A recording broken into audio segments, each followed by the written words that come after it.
In the glitzy world of hip-hop where diamonds shine and egos clash, the story of Big Meech, Rick Ross, and 50 Cent is one of betrayal, ambition, and the cost of fame. This tale begins not on a stage or in a recording booth but deep in the underbelly of Atlanta's drug empire where the Black Mafia Family, known as BMF, was building a dynasty.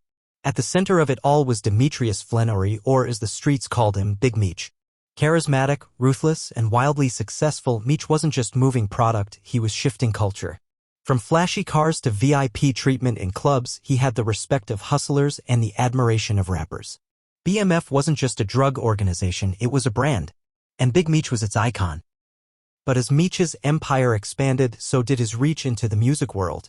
BMF was sponsoring rappers, funding music videos, and shaping the sound of the streets. And that's where Rick Ross comes in. A Miami correctional officer turned rapper, Rick Ross adopted the persona of a drug kingpin, dubbing himself the boss and rapping about lavish lifestyles, coke deals, and connections to real-life criminals. But one choice would ignite a war. Rick Ross dropped a track under the name Teflon Don, and in it, he repeatedly referred to himself as Big Meech. For most fans, it was just a bar. But for those who knew the streets, and for 50 Cent, it was blasphemy. 50 Cent, already known for his calculated beefs and savage takedowns, saw Rick Ross not as a peer but as a fraud. A man who once guarded prisoners now rapped like a kingpin. And to use Big Meech's name? That was crossing a line. Especially when the real Big Meech was sitting in a prison cell serving a 30-year sentence for running one of the largest cocaine trafficking operations in U.S. history. 50 went on the offensive. It wasn't just diss tracks, he dug into Rick Ross's past, revealing photos of him in his correctional officer uniform, undermining his credibility. But this wasn't just hip-hop beef. It was a cultural call-out. 50 was saying, you don't get to profit off the pain of real ones if you never lived that life. Rick Ross, however, didn't back down. He doubled down on the image. He flaunted the persona of a drug boss, even launching his own label, Maybach Music Group, and rising to the top of the charts. The industry, surprisingly, stood by him. Fans ate up the lavish videos, the larger-than-life lyrics, and the drama that came with it. But behind the scenes, tension brewed.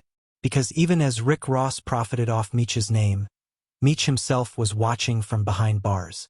And here's where things get messy. While 50 Cent continued his crusade against Ross, he also made a move that shocked everyone. He announced a series called BMF under his G-Unit film banner, detailing the true story of Big Meech and the empire he built. It wasn't just a project. It was a statement. 50 was aligning himself with the real story, the real Meech, and claiming authenticity where others had only played pretend. Word got out that Meech from prison had actually co-signed 50's project. Letters exchanged, blessings given. It was as if Meech was saying, this is the man who can tell my story, not the rapper using my name for clout. The lines were now clear. Rick Ross had borrowed Meech's name to build a persona. 50 Cent was building a legacy by honoring the truth. And the streets took notice.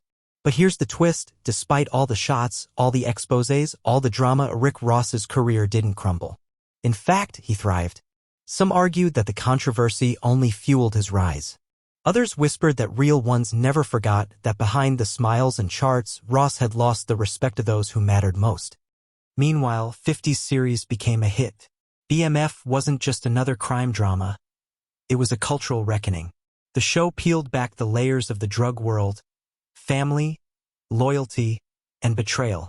And at its center, a complicated man who became a myth, Big Meech. The same man whose name Rick Ross rapped, whose life 50 Cent filmed, and whose story became a battleground for hip-hop authenticity. In the end, it's about legacy. Rick Ross may have borrowed the crown, but 50 Cent built a throne. And somewhere in a prison cell, Big Meech watches it all, knowing that his name still echoes through the culture. Not as a punchline, but as a legend. What makes this whole saga even more surreal is how it exposed the blurred line between entertainment and reality. Fans began questioning what they were really consuming, art imitating life or lies wrapped in beats. The streets knew the answer, but the mainstream audience? Not so much. For many, Rick Ross was still a chart-topping artist, his past a footnote. But for those who respected the hustle, integrity mattered.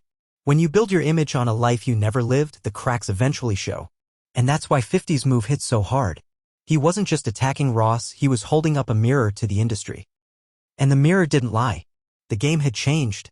Authenticity became a currency. Fans were no longer just vibing to beats, they were investigating backgrounds, questioning lyrics, and demanding receipts. And in that climate, 50 thrived. Because love him or hate him, he always kept it real. His scars were public. His stories weren't borrowed. And when he told Meech's story, it wasn't to look cool, it was to honor a man whose reality was more legendary than any rap bar. Ross continued to rise, but always with that shadow trailing him. The shadow of the real Big Meech. The shadow of the truth he bent. And maybe that's why despite all the fame, all the money, and all the accolades, something still felt off. Because at the end of the day, rap is about more than rhythm and rhyme. It's about truth. And when truth meets theatrics, only one survives. So now, as new generations discover BMF through 50's lens and old heads remember the real stories behind the music, the legend of Big Meech lives on. Not through borrowed bars, but through brutal honesty. And that honesty? That's what makes the story unforgettable. Even now, whispers echo through industry circles, hinting at the unfinished business between these giants. Rumors swirl about unseen letters, unheard recordings, and untold truths still buried beneath the surface. Some say Big Meech is plotting his next move from within prison walls, coordinating messages through loyal connections, reminding the world that though caged, his mind is free. Others claim that Ross and 50 still trade subtle shots, not through direct disses but through strategic moves, business deals, partnerships, and silent power plays that speak louder than any track ever could. 50 Cent didn't just make a show, he built a movement. He used storytelling as warfare, merging truth with drama in a way that forced the industry to reckon with its illusions. He didn't just question Rick Ross's past, he questioned the entire game's morality. And with each season of BMF, that message grows stronger. The real stories, the real struggles, the real names, they matter. And Big Meech? His name stands taller than ever. Not because of the crime, but because of the code.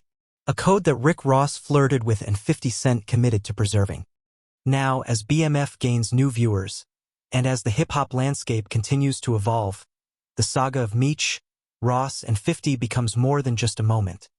It becomes a mythos. A tale passed down not just in lyrics or scripts, but in the very essence of what it means to be real. And while the charts will always have room for fiction, the streets will always remember the truth. And in that truth, Big Meech remains immortal. But here's where things go even deeper. Behind closed doors, there were conversations happening that never made it to the public. Industry insiders whispered that Big Meech had been watching everything, planning the way his story should be told once and for all. Some say he passed handwritten notes through visitors outlining how certain rappers twisted his name for fame.